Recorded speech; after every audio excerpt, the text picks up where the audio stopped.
When he was a young man, he never thought he'd see people stand in line to see the boy king. King Tut.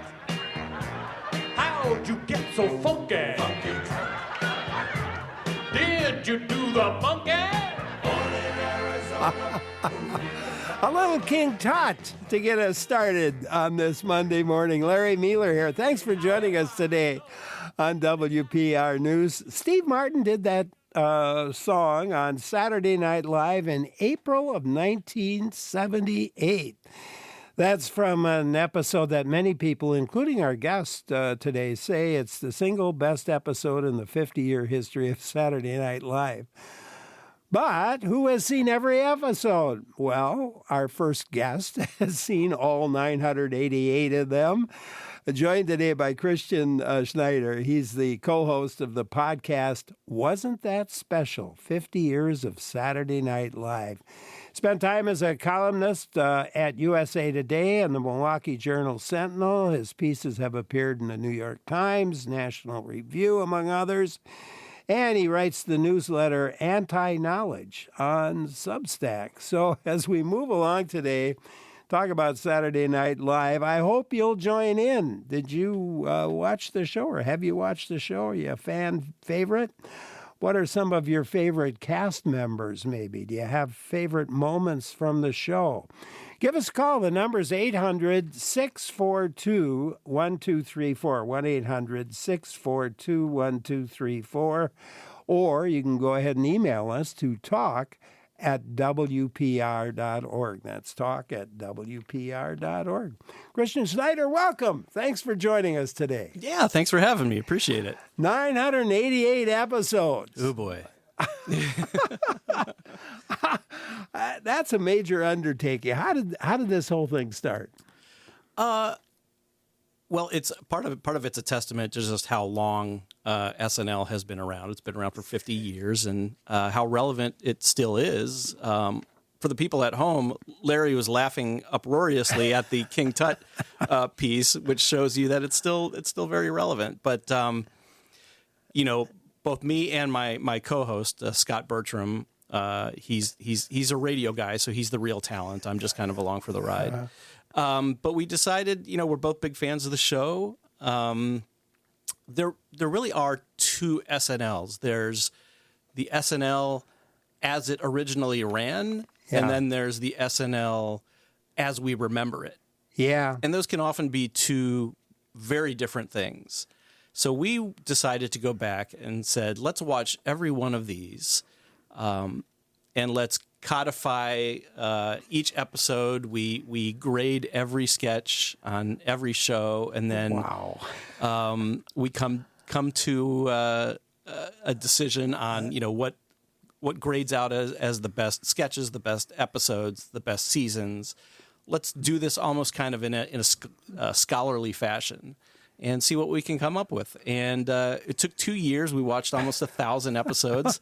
One of these days, I'm going to relearn the names of my children. But it was a lot of fun. And it's, part of it is, SNL is really an almanac of America over the past 50 years. Yeah. Just because of the way they put together the show, it's it's things that happened during the week. So when you go back and you watch these episodes, you think, oh, they're joking about this. I completely forgot that had happened. Or, sometimes there's something happening and they're totally prescient in what they predict is going to happen. And we can look back at that in retrospect. And it's really amazing sometimes, the types of things you see. So really what we wanted to do, and a benefit to us, was to see it and kind of remember a lot of the things that were huge news at the time that we've now completely forgotten about. Well, that Steve Martin episode, the first one, and you say it was the best episode in the history of Saturday Night Live. So I wanted to be a contrarian and say that it wasn't, because there's a famous book, a Hill Weingrad book. It's called Saturday Night, and it's a classic book about the first 5 years of the show. And in that book, they say everybody kind of knows that this is the best episode ever of SNL. I like to be contrarian. I thought, okay, well, let's see. Let's watch all of the episodes and then we'll see. And as it turns out, it really is the best. I didn't want it to be, but it really is, because it's got Steve Martin, who, of course, a classic host.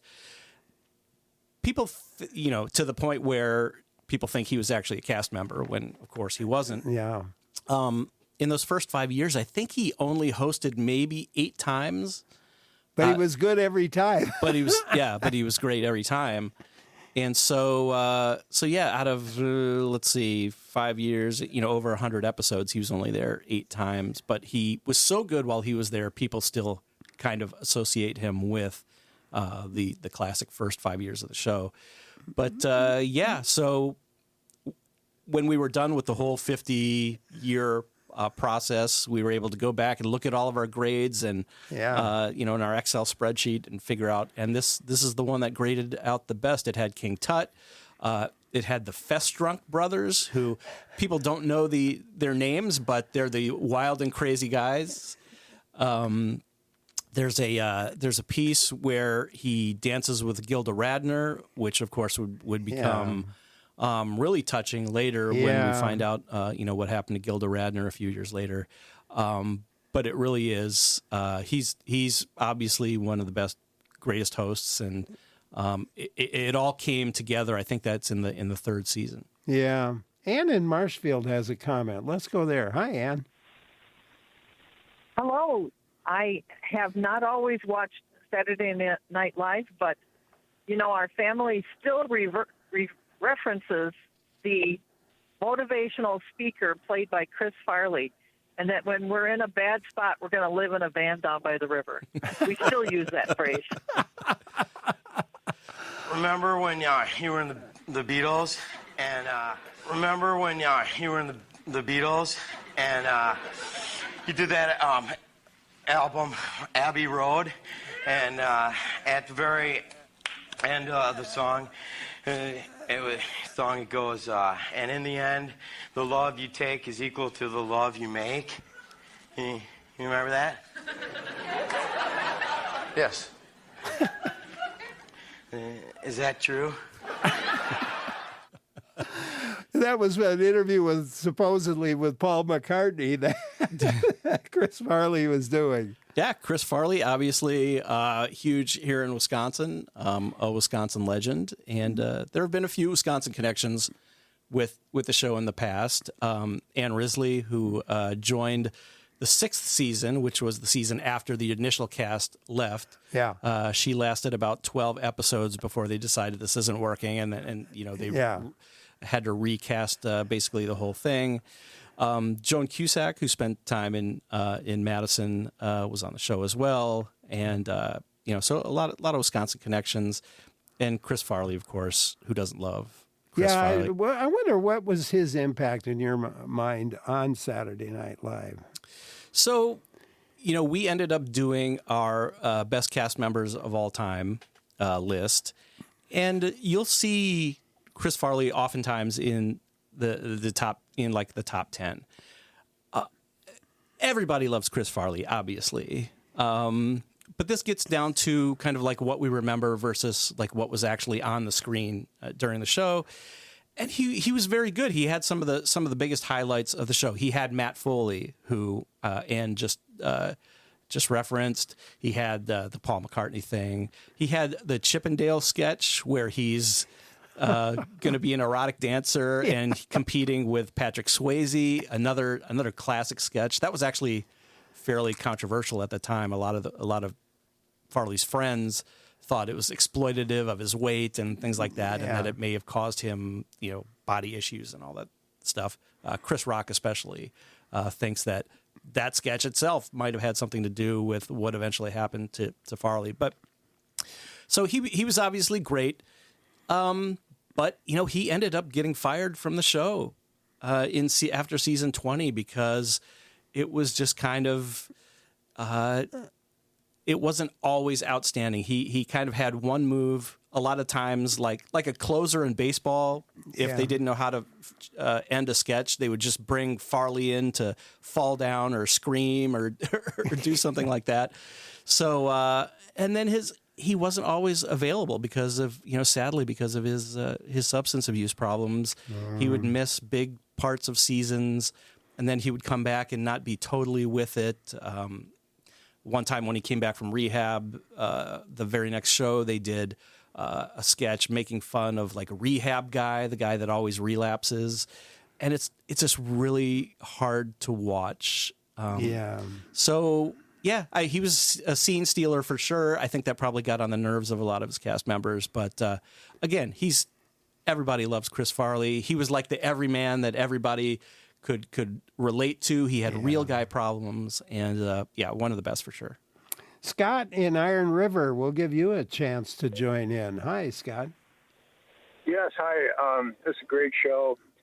What you're talking about is kind of the direction I wanted to go, but, whenever I bring up Saturday Night Live, people often refer to the very original glory years, which were great, but I thought the years you're kind of talking about right now were the absolute best, and kind of prior to Farley, with Dana Carvey and Mark Myers and Phil Hartman. I thought those were the absolute best years. And then it kind of goes in and out of what you were just talking about, where it's just kind of overly zany, but not very funny at times. And so I just wondered if you could comment on that. Yeah. Thanks so much. Yeah, thank you, Scott. Yeah, part of the reason that we wanted to do this was because there is so much love for the first 5 seasons, and obviously they do get a lot of credit because this is something that American TV hadn't seen before. And they were really good. and they were really, really good. And you would think that watching all 50 seasons would make us say, well, obviously have a new appreciation for those 5 years and say, obviously, those years are better than all the others. But I think it's done the exact opposite. I think, those first 5 years were good, but there were a lot of clunkers. There were a lot of things that didn't work. It took almost the first full season for them to really figure out what the show was about and how it worked. I mean, you had bits in there with the Muppets. You had, little movies that didn't work.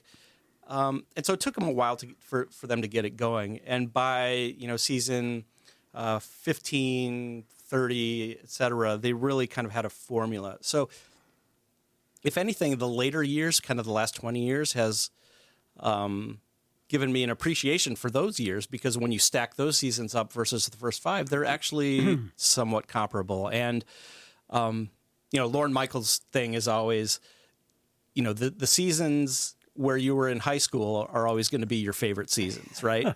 And why? So we wanted to test that, and it turns out that the seasons when I was in high school are actually the best based on our rankings. And those were the seasons where the caller just mentioned Phil Hartman, Dana Carvey, John Lovitz, that whole cast. Mike Myers came in at the very end. He was kind of the linchpin between that cast and the Chris Farley, Adam Sandler, David Spade, and that cast moving forward. So, based on our rankings, those seasons, like the late 80s and maybe just touching on the early 90s, were probably the best. Scott, thanks a lot for calling. You can join in too, by the way, as we talk about Saturday Night Live with Christian Schneider. Give a call. The number's 800-642-1234, 1-800-642-1234, or you could email us to talk@wpr.org. I'm Larry Meiller for WPR News. Great to have you along today. Larry Meiller here. We're talking about Saturday Night Live with Christian Schneider. He's co-host of the podcast. You ought to take a listen there. Wasn't That Special? 50 Years of Saturday Night Live. And he's the author of the book 1916, the blog, and writes newsletters, anti-knowledge on Substack. So it's great to have him with us. Questions or comments, or maybe a remembrance that you want to share about Saturday Night Live, I hope you'll join in at 800 642-1234, email to talk@wpr.org. Just a kind of a procedural question here. All the episodes are available for streaming, but in most cases, I think they've been edited, usually because of music rights. How did you get the complete episodes? Yeah, so if you go on to Peacock, you can watch the first 5 seasons unedited, and then maybe like the last 9 or 10 seasons are also unedited. But those ones in the middle, they are edited because they couldn't afford the music rights. If any sketch has music in it, they would have to pull it. And I'm sure there are probably some sketches that they've pulled from Peacock just because they didn't age particularly well, which is something that we talk about a lot on the podcast, which every episode we talk about the 3 or 4 sketches that probably wouldn't be able to run in the year 2025, which those are always really interesting. So, but yeah, so you can watch most of them on Peacock. We were able to, just through kind of the internet and finding people who have, old VCR tapes sitting around, that were able to get them to us. But we scrounged around and we were able to find all the unedited versions that we were able to watch. And so that was a huge bit, because there's some of the, some classic sketches that have music in them that you wouldn't be able to see on Peacock. So I'm wondering, we watched it, if you're watching it on TV, it's once a week. And you guys were probably listening to several in a row, or you were watching them in a different kind of format. Do you think that had any impact on how you judge the shows? I think that is something that we discussed, and it's true, because a lot of the bits that they do, you in the old days, you would watch it on a Saturday night. You'd go and you'd talk to your friends on Monday about what you had seen at work. And then it's another week, or it could be another 3 weeks before there's another show. And then you kind of see the same bit, but you had already forgotten about it. And so it's, for recurring characters like Will Ferrell and Sherry O'Terry do the cheerleaders. When you sit and you watch the shows back to back to back to back, as we do today, when you binge watch, after about the 3rd time, you're like, oh gosh, this again? And so I'm sure the experience at the time would have been very different, because you would have had a lot more time in between to kind of absorb all of this. But recurring characters are something that we talk about a lot, and it really kind of is the way that people judge the show looking back. Anytime you see a list of best cast members or best seasons, you'll see a list of like, well, this one had this recurring character. This one had, John Lovitz's serial liar guy, or this one had, Matt Foley, or this one had this. Because recurring characters are so burned into people's minds, and that's what they remember, and so that's basically what they judge certain seasons on. And there are a lot of great sketches that people just don't remember because they only ran once. So you and your co-host did a full ranking of the cast members, from worst to best, and you had a little disagreement about who was the best. We did. I put Eddie Murphy as the number 1 cast member of all time, just because he was such an incredible talent that basically carried the show on his back after the original 5 left. So season 6 comes in, and Eddie Murphy's really kind of an afterthought. They find this 19-year-old kid on the street, and they put him in, and he does a Weekend Update bit. He's kind of in the background in a couple of things, and then they realize that this new cast, it would have been impossible for them to succeed just because of the expectations by the first 5 years, and that incredible cast, the Gilda Radners, the Bill Murrays, Chevy Chase, Dan Aykroyd, all the names. So the show was just about to be canceled. I mean, they almost had it done, and then in season 7, they realized, oh my gosh, we have this guy Eddie Murphy, who is, he's a comet. He can do anything. He's just so naturally funny and can do anything. And so he starts doing Buckwheat. He starts doing all of his other characters, and Mr. Robinson. Mr. Robinson was really kind of his first breakout on the show, and that turned into a great bit. So for me, Eddie Murphy basically saved the show when it needed it the most, and he's just an incredible talent, unlike anybody on the show. And there hasn't been really anybody to me that has. They've been trying to replace him for 40 years, 45 years. We've got a little clip of him as Buckwheat. Now I know boo, now minute day to know. Now money never never draw. Ooh, baby, yeah, I am. That day and never I know. I got the cherry, but I throw it mud in depth defense.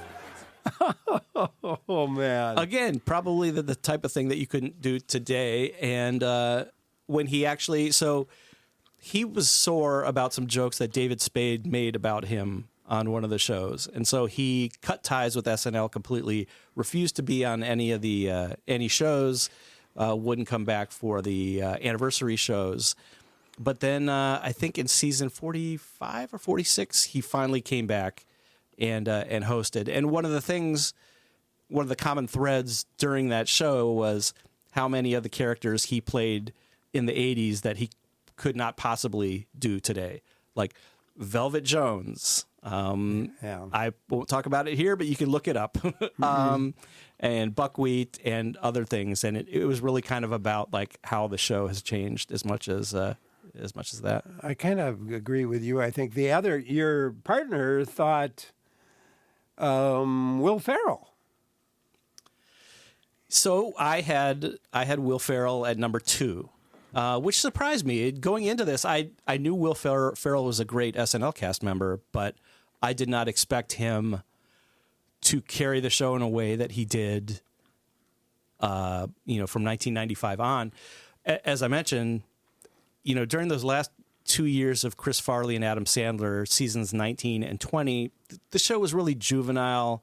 There was a really bad magazine article that came out about the show, and it was really on its last legs. And so they fire Sandler and Farley, and then they bring in this unknown comic from the Groundlings in Los Angeles, and his name is Will Ferrell. And he goes on and just basically carries the show for the next 7 years to some really, really good seasons. And again, without Will Ferrell, I think there probably wouldn't be any SNL today, just because he was so much better than everybody else on the show at the time. It was basically just a Will Ferrell show for about 7 years. And he was incredible. We have a clip of him doing the more cowbell sketch. Yes, of course. If he wants more cowbell, we should probably give him more cowbell. Say, baby. And Bobby, you are right. I am being selfish. But the last time I checked, we don't have a whole lot of songs that feature the cowbell. I gotta have more cowbell, baby. And I'd be doing myself a disservice and every member of this band if I didn't perform the hell out of this. Oh, man. So, as you think about it, what makes a great cast member? Is it the impressions, the characters, something else?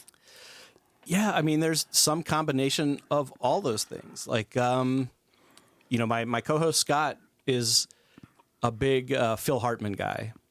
Mm-hmm. And it seems like in those years, like the late 80s, you kind of had to be either, it was like the Rolling Stones or the Beatles. You kind of had to be a Phil Hartman guy or a Dana Carvey guy. And I'm more of a Dana Carvey guy just because he could do voices. I mean, he could sing. He could do really weird type of humor. He just really had it all. Whereas for me, Phil Hartman is still great. I still had him in my top 10. But most of the characters that he's doing are basically Phil Hartman, like some version of himself.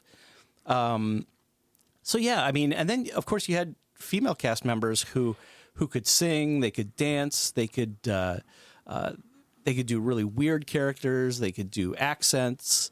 The best cast members really can kind of do it all.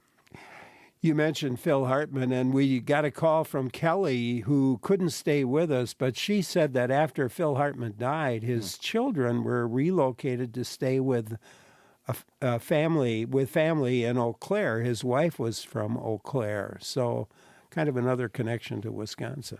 Yeah, Phil Hartman. I mean, he was amazing, and it is so tragic. I mean, and that's kind of the thing that hangs over SNL. Like, there's so many tragic endings to so many of these people that we grew to revere over the years. Arlene, we called and wanted and couldn't stay with us. Wanted you to know about or to comment on Gilda Radner and her place in the show's history. I loved her on the show. She's fantastic. I think I had her as maybe my fourth or fifth greatest of all time. She, I mean, basically set the template for every female cast member that would go on for years and years. My line about Gilda Radner is not everything she was in was great, but she was great in everything she was in. I mean, whether it was a good sketch or a bad sketch, she gave it her all. She wasn't afraid to look foolish or look silly.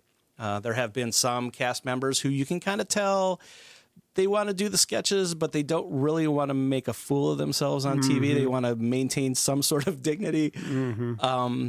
But not Gilda. She would just throw her around the room. She played like a punk rocker named Candy Slice. She did, I forget the name of the character, but the girl in her bedroom where she's jumping on her bed and bouncing off the walls. And then of course you had Rosanna, who's a total fresh new thing happening on Weekend Update, and she's just outstanding. And so yeah, she walked so Amy Poehler and Kristen Wiig and all the others that came after her could run, and she's just outstanding. Michael in Middleton wants you to comment on the short films of Albert Brooks from the first season. Yeah, this was a main point of contention between me and my co-host. I didn't like them all that much, and when you do the reading on those seasons, Albert Brooks signed up to do, a short film. I don't know if it was per episode, but every couple of episodes. And Albert Brooks, for good reason, probably has a pretty outsized ego and demanded that his stuff get on there unedited the way that he wanted it. And I think some of it was probably too long. Like there's one of his allegedly short films that goes on for 12, 13 minutes.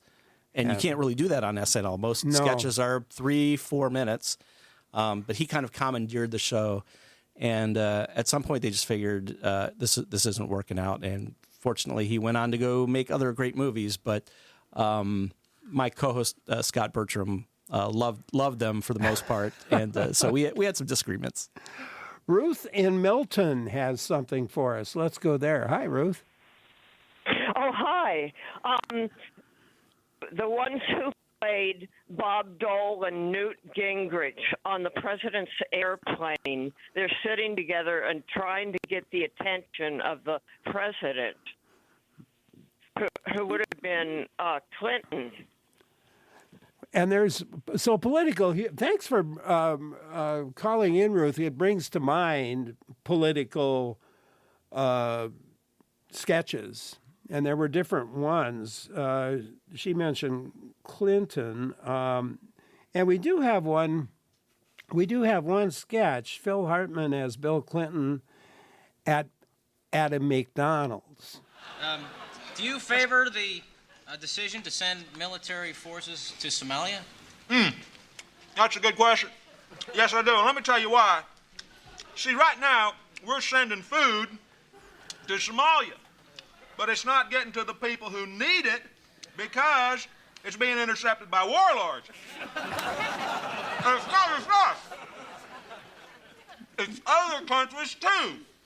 Like your McNugget is released from Great Britain to Somalia, intercepted by warlords. Oh my gosh. Well, the politicals, everybody. I mean, there was no reason not to skewer anybody on this. What are some of the political figures or scandals that Saturday Night Live handled particularly memorably? I think the Bill Clinton one was probably a good one.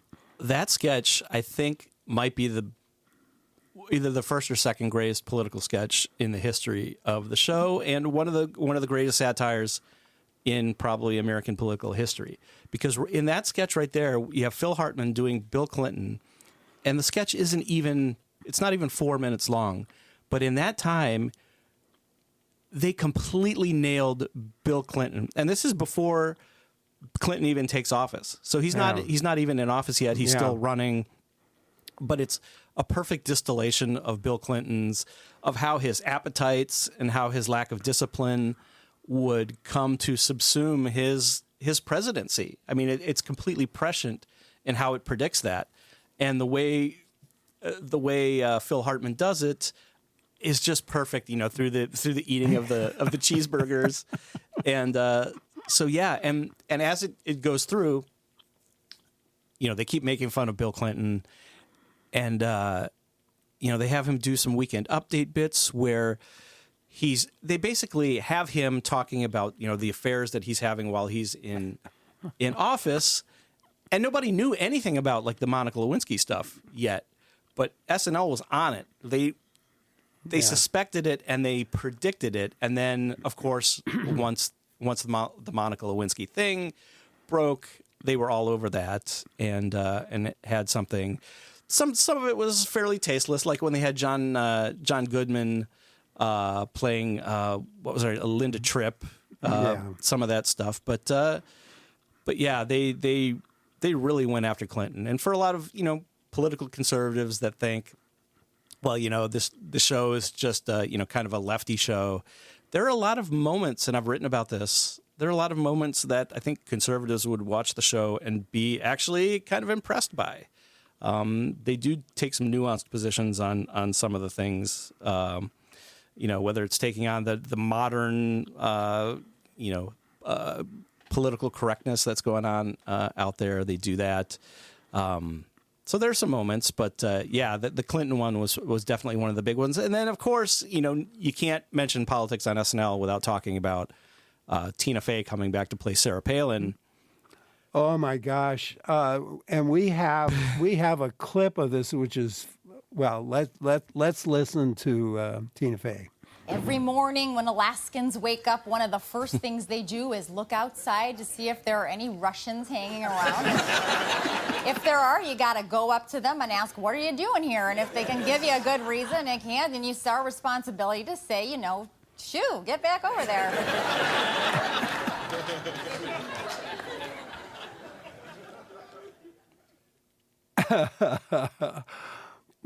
Right on. Right. So it was that happened right after.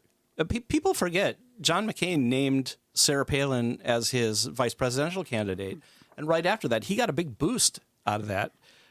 He surged ahead of Obama in the polls, but then the facade started to come down a little bit, and part of that was because SNL went after Sarah Palin through Tina Fey so viciously. And some of it, they just didn't even have to write a sketch. They could just kind of say things that Sarah Palin had already said, had actually said during the week, and it was funny enough. But yeah, so at some point they took a poll and asked who said, I can see Russia from my house. And people actually thought Sarah Palin had said that, when in fact it was actually Tina Fey in an SNL sketch that had said that. But the two just kind of melded together. And then McCain and Palin, helped by the 2008 financial collapse, really sank after that. These debate sketches, and we mentioned them, they've been a staple of the show for since the days of Ford and Carter, I think. And one of the, do you have a favorite? There are so many good ones.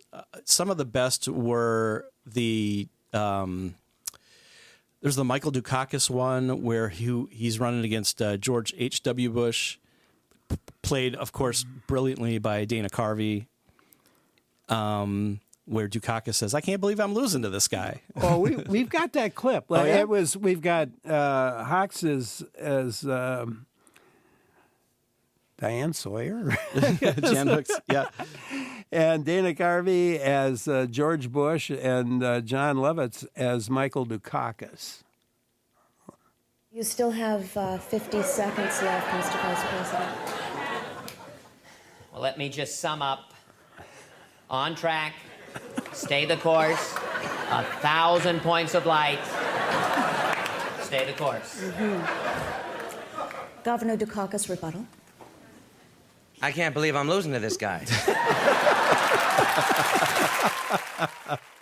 So this is one of the points regarding politics on the show. It has not only the ability to comment on current politics that is happening at the time, because it literally happened a couple days before, and then here it is in a sketch on TV. So the show has a unique ability to comment on the politics that's happening, but then it also has the ability to push politics in a way that no other show does, because they start to coin phrases like, you remember when Al Gore, Daryl Hammond is playing Al Gore, and he coins the term lockbox. And there's another sketch where all Al Gore during the debate wants to talk about is his lockbox. And so they started making fun of him like during the real campaign about this. There's a sketch where Will Ferrell is playing George W. Bush during one of the debates, and he comes up with the term strategery. like if you had one word that could describe your policies, what would it be? And he winks and he smirks and he says strategery. And that actually became a word that George W. Bush's actual staffers, their PR arm, started putting out memos saying from the Department of Strategery. So they were in on the joke, and it actually started kind of pushing America towards different talking points. Christian Schneider, our guest today, he is talking with us about his podcast that really goes through all of the episodes of Saturday Night Live. It's so much fun talking with him and hearing some of these clips as well as we move along. And you can join in, too, a question or comment or maybe an experience relating to it, Saturday Night Live that you want to comment on. I hope you do. Number to call is 800-642-1234, 1-800-642-1234. Or you could email us, the email address, talk@wpr.org. I'm Larry Meiller for WPR News. Coming up at noon today, we'll visit with the co-writer and director of the movie A Wisconsin Christmas Pie. It's a new movie filmed in Door County. And at 12:30, we'll look at the movies coming up in the fall. So we have a movie critic coming for you at 12:30 today. Right now, talking with Christian Schneider, his podcast is titled Wasn't That Special? 50 Years of Saturday Night Live. And still plenty of time for your comments. Give a call, 800-642-1234. Email to talk@wpr.org. Mike in Sparta, we'll go to you now. Thanks for calling, Mike. Hey, Professor, thanks so much. I respect and appreciate you so much. I was just wondering, I know Gilda Radner is gone, Hartman, Belushi, and Farley. Those are the only four I can think of. I wonder if Christian knows any others in the 50 years that have passed. Yeah, interesting. You mentioned the four that come immediately to mind. Yeah, let's see. Denitra Vance, who was notable because she was one of the first African-American women on the show. Sadly, she died of breast cancer. I'm trying to think of any others.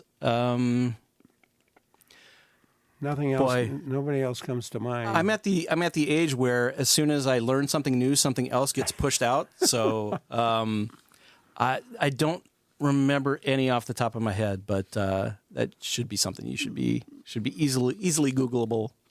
Charles Rocket? Charles Rocket, yes. Sadly, he passed. He was on that season 6 episode, or season 6. He was the host of Weekend Update. Sadly, we actually had him as the worst cast member of all time. So, R.I.P. Charles Rocket, but he was not a very good cast member. Norm Macdonald. Yes, Norm Macdonald. See, now they're all coming back. So there's a few more for you, Mike. Thanks for calling. Dave in Bluegrass, Iowa. Your turn. Hi, Dave. Hi. I was just up in Wisconsin last week listening to your show, but the one skit that really hit me was the cheeseburger sketch with John Belushi, and it was allegedly a reflection of the Billy Goat Tavern in Chicago down on Rush Street. And two of my buddies and I went up there one time to try to find that place, and we couldn't find it. But we just got a big kick out of that skit. Yeah. As soon as we started doing the show, I went to Chicago to hunt down the Billy Goat Tavern. And you're right, it's difficult to find because it's kind of underground. It's under a street, but you can find it if you look hard enough. And they still do the cheeseburger thing. Cheeseburger. Oh, thanks, Dave. And the burgers are delicious, by the way. I was trying to remember the columnist in Chicago who used to go to the Billy Goat Tavern. Was it Royko? Yes, Mike Royko. Yeah. You're absolutely right. Jeff and Barry Mills, we'll go to you.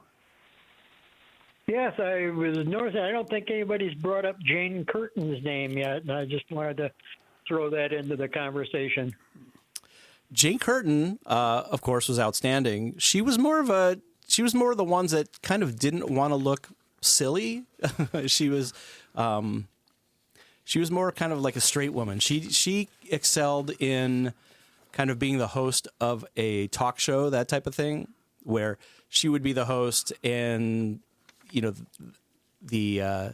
guests would be crazy or doing something. And so she was more the person that they would play off of. And she was great at her job. She was wonderful. And, when Chevy Chase left the show, they handed Weekend Update over to her, and she did a great job as a Weekend Update host. So that shows you the respect that they had for her at the time. How important was that parody of Weekend Update to the success of the show, do you think? It was very, very important. Some of the biggest stars the show has had are the Weekend Update hosts because they get to say their names at the beginning, and that a lot of people say that's the reason Chevy Chase was kind of the first breakout star of the show, because he hosted Weekend Update where he got to say, "I'm Chevy Chase and you're not." So America got to know the name Chevy Chase before any of the other cast members. So yeah, some of the... Who was the best? This is a tough of the one. weekend anchors. I think I have to go with Dennis Miller, just because the show's in such dire straits after season 11. There's a whole documentary about how awkward and weird season 11 was, which was 1985, 86. And it looked like they were just going to drop Weekend Update altogether. But then they bring in Dennis Miller, and he kind of reformulates the whole thing and shows, this actually can be really good again, because it hadn't been. There was a time on Weekend Update where they just ditched having a host, and they would have the host of the show host Weekend Update. So Bob Uecker, when he hosted SNL, he hosted Weekend Update. They were just going to ditch having a host altogether. So I think Dennis Miller really kind of set the tone. He cast the die. And, political humor from then on really took off. Those were the years when, right before The Daily Show and these other types of news/comedy shows started to come about. And I think that was in large part because Dennis Miller was so good. In your opinion, from Mike, what's the worst Saturday Night Live episode? We did do a list of the worst episodes. There's a really bad one hosted by Hilary Swank one year. There was one hosted by Keke Palmer a couple of years ago that really wasn't great. I think the ones that that are most irritating is when they do have like a great host, and you know somebody who could be a great host, but it really falls flat. Those are the ones that are most disappointing, really. Tom and McGonigal wonders if a lot of original members came from Second City. That's true. There was kind of a competition between people who had been at Second City. Tina Fey, Amy Poehler, Horatio Sands, Belushi. I mean, this whole cadre of people. Mike Myers was at Second City briefly. Tim Meadows. So you have the Second City people, and then they're competing with the people at the Groundlings, which is in Los Angeles, where you had Will Ferrell and Kristen Wiig and John Lovitz and Phil Hartman and Lorraine Newman was actually a founding member. So you have these two kind of comedy troupes that are in competition for SNL slots, and then you have the stand-ups also, who come to the show and succeed. Dana Carvey was really more of a stand-up when he came to the show. So those are really the pools that they have. And Michael in Middleton emails back, Jan Hooks, rest in peace. Absolutely, yeah. That was a sad one when she died of cancer. Also star of Pee-wee's Big Adventure. Yeah. One of my favorite movies. Paul Rubens, Pee-wee Herman actually tried out for SNL and did not get the show because they hired Gilbert Gottfried in season 6. So there are a lot of interesting what ifs of like, had they hired this person, what would the show have looked like going forward? At some point, they tried to pick out a lot of the SCTV people from Canada, and they tried really hard to get John Candy to be on SNL. So you can imagine like what a cast with, Eugene Levy and John Candy and Catherine O'Hara and Eddie Murphy and Joe Piscopo and like Tim Kazurinsky, that whole crew would have been like in the early 80s. It would have been really something special.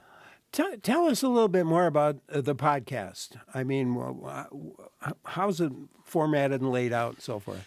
So basically, we would watch a full season of SNL, and then we would do a single episode summarizing that season. We would talk about kind of the big themes, our favorite things about it, and then in the second half of each podcast, we pick out the best sketches, the most valuable cast member, sketches that could never be done today, and a whole list of, we kind of give out awards for all of these things.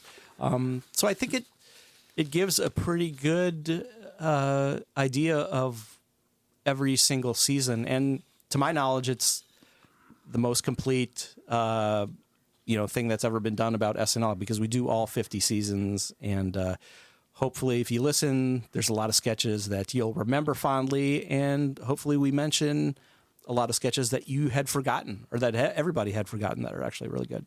And wasn't that special, the title of your podcast, wasn't that special, 50 Years of Saturday Night Live, wasn't that special, came from... Right, that's a play on Dana Carvey's Church Lady, where she said, isn't that special? Like that was her catch line. So, we jumped on that. I tell you, it's been a lot of fun talking with you today, Christian. It's been great being here. It's been my pleasure to be able to talk with you today, and that's a lot of. Do you know how many? Well, you had to have done. I don't know how many hours you put in on this, but it had to have been. Well, without commercials, it's about an hour per episode, so you can just add up. It's almost 1,000 hours in the last 2 years, and several thousand more hours putting the podcast together and everything else. That is true. Great having you with us, Christian. Thank you so much. Yeah, anytime. Thanks.